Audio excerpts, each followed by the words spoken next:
Hello friends, welcome to बेली क्लासे। आइए दोस्तों, चाइल्ड डेवलपमेंट की top question selected question start करते हैं। दोस्तों क्वेश्चन दिया है, वह कौन सी विधि होती है जिसमें पहले उदाहरण बताया जाता है बाद में नियम बताया जाता है। तो आप बताओगे आगमन विधि। इसकी ट्रिक क्या है? आ से मतलब पहले उदाहरण और दूसरे बाद में नियम। ठीक है दोस्तों, अगला क्वेश्चन, वह कौन सी विधि है जिसमें पहले नियम बताया जाता है और बाद में उदाहरण।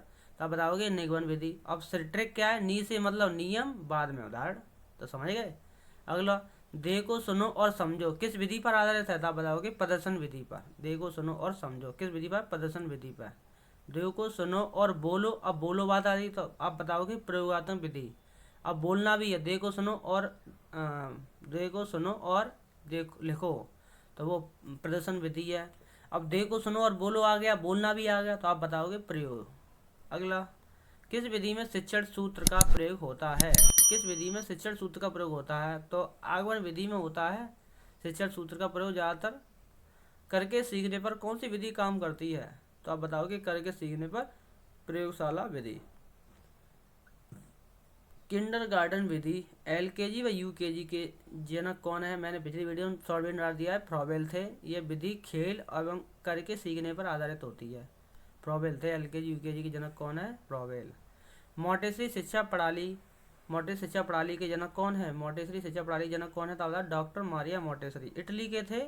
ये विधि इंद्रियों ज्ञानेंद्रियों शिक्षण पर बल देती है। खेल पद्धति के जनक कौन है? तो आप बताओगे हेनरी कोल्डमैन कुक हैं। ठीक है, कोल्डमैन ना है, कोल्डमैन कुक हैं। अगला,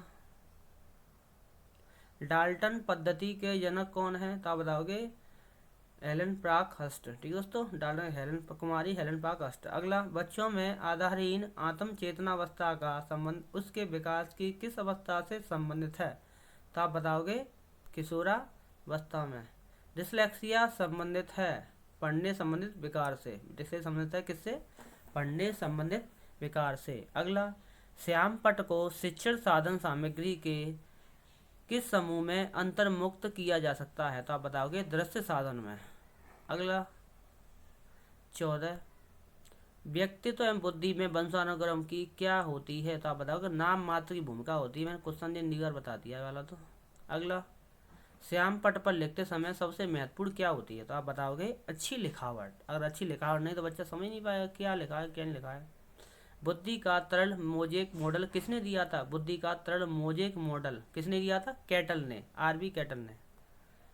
बच्चों के बौद्धिक विकास की 4 विशिष्ट अवस्थाओं की पहचान किसके विधान के द्वारा की? जिन प्याजे सभी को पता है, वैसे तो बताने की जरूरत नहीं, 2 बार क्वेश्चन आ चुका है। डिसकैलकुलिया का संबंध है तो आप बताओगे आंकिक संबंध अक्षमता से, यानी गणित संबंधी अक्षमता से। ठीक है दोस्तों, गणित संबंधी है डिसकैलकुलिया। अगला, शिक्षा में समावेशन का क्या अर्थ है? अब बताओगे सभी विद्यार्थियों की शिक्षा की मुख्य धारा प्रणाली में स्वीकारना। अगला, आरबी कैटल की तरल बुद्धि तुल्य है वंशानुगत कारकों से। ठीक है दोस्तों, वंशानुगत कारकों से। ठीक है दोस्तों, थैंक्स फॉर वॉचिंग।